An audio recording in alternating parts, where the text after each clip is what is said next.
పనిలేని పెద్ద మనిషి పిల్లితలకాయ కొరుగుతాడని తెలుసా నా సామెత. ఇది రేవంత్ రెడ్డికి పూర్తిగా వర్తిస్తుంది. పని చేయరాట్లేదు,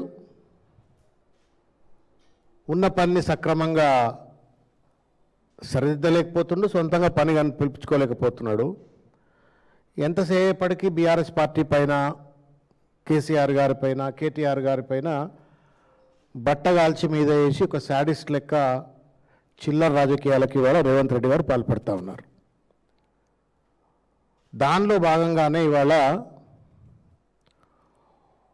మోకాలుకు బోడిగుండుకు ముడిపెట్టినట్లుగా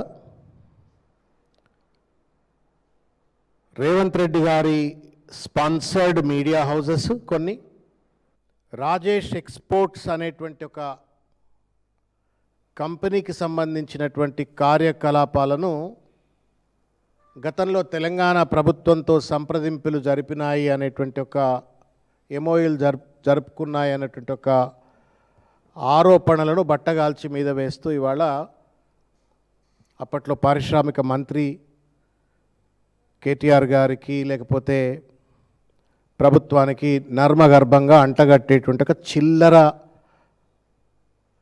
గోబెల్స్ ప్రచారానికి ఇవాళ ఈ ప్రభుత్వం రేవంత్ రెడ్డి గారి కంపెనీ ఇవాళ పాల్పడతా ఉంది. దీనిని తీవ్రంగా ఖండిస్తూ ఉన్నాం.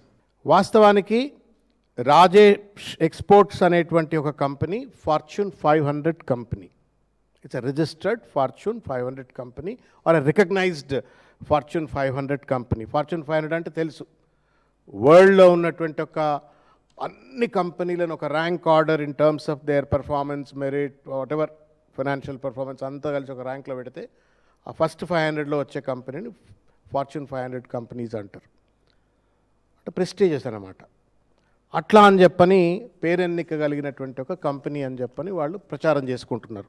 జూన్ 22వ తారీఖు నాడు ఎమోలెడ్ డిస్ప్లే ఫ్యాబ్ అని చెప్పని, మనం చిప్స్ అంటాం కదా, సెమీ కండక్టర్లు చిప్ తయారీ అని చెప్పని అంటాం కదా మనము, చిప్స్. ఆ చిప్స్ తయారీకి సంబంధించిన కంపెనీ, నేను 24,000 కోట్ల రూపాయల కంపెనీ నేను తెలంగాణలో పెడతా అని చెప్పని వచ్చినాడు. ఒకటి ఫార్చ్యూన్ 500 కంపెనీ, 2 కేంద్రమే 18,100 కోట్ల రూపాయల పిఎల్ఐ ప్రొడక్షన్ లింక్డ్ ఇన్సెంటివ్ పథకం కింద దాన్ని రిజిస్టర్ చేసుకొని ఎంపానల్ చేసుకొని ఒక సర్టిఫికేట్ చాపా ఐఎస్ఐ మార్క్ ఇచ్చింది. ఇచ్చిన తర్వాత ఒక రాష్ట్రం దగ్గరికి వచ్చి నేను, బికాజ్ తెలంగాణలో కేటీఆర్ గారు పెద్ద ఎత్తున చిప్ మ్యానుఫ్యాక్చరింగ్, సెమీకండక్టర్ ఇండస్ట్రీని బాగా ప్రమోట్ చేయాలని చెప్పని ప్రయత్నంలో భాగంగా వాళ్ళు వచ్చి మేము కంపెనీ పెడతాం 24,000 కోట్లదంటే, ఓకే రాబాయ్ రా పెట్టు, నీకు ఏదో ఫార్చ్యూన్ 500 లిస్ట్లో ఉన్నావు, నువ్వు నరేంద్ర మోడీ కూడా గుర్తించిండు, బీజేపీ కూడా గుర్తించింది కదా, నువ్వు వచ్చి మరి కంపెనీ పెట్టు అని చెప్పని వారితో ఎంఓయూ చేసుకున్నారు. This is quite natural that any minister or any government would do it.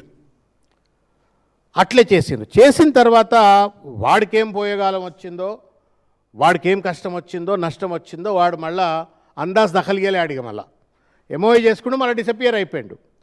MoU does not mean that the government has given him any money or grant or land, ఏదో ఇచ్చినట్టు ఏం లేదు. సిగ్గుండాలా.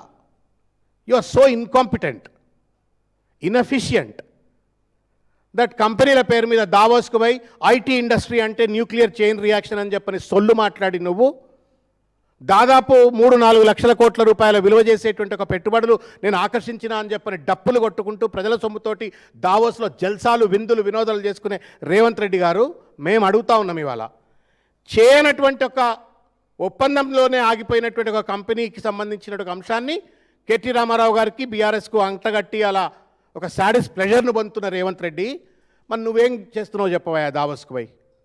ఎన్ని కంపెనీలు ఇంతవరకు గ్రౌండ్ అయిన సమాధానం చెప్పగలుగుతావా? మీ సోదరుడని చెప్పబడేటువంటి ఒక వ్యక్తితో నువ్వు ఎంఓయూ చేసుకున్నావు అని చెప్పని పుంకానుగా పేపర్లో వార్తలు వచ్చినాయి, అభియోగాలు వచ్చినాయి, ఆధారాలతో బయటపెట్టినరు. ఒక్కనాడు కూడా నోరిప్పలే నువ్వు. గోడీ మీడియా అని చెప్పని వాడు 100 రూపాయలకు కూడా నెత్తి మీద రూపాయి పెడితే పావులకు కూడా కొన్నటువంటి కంపెనీతోటి దావోస్లో పోయి ఒప్పందం చేసుకుంటే కూడా ఇది తప్పు అంటే కూడా నువ్వు ఇంతవరకు సమాధానం చెప్పలే.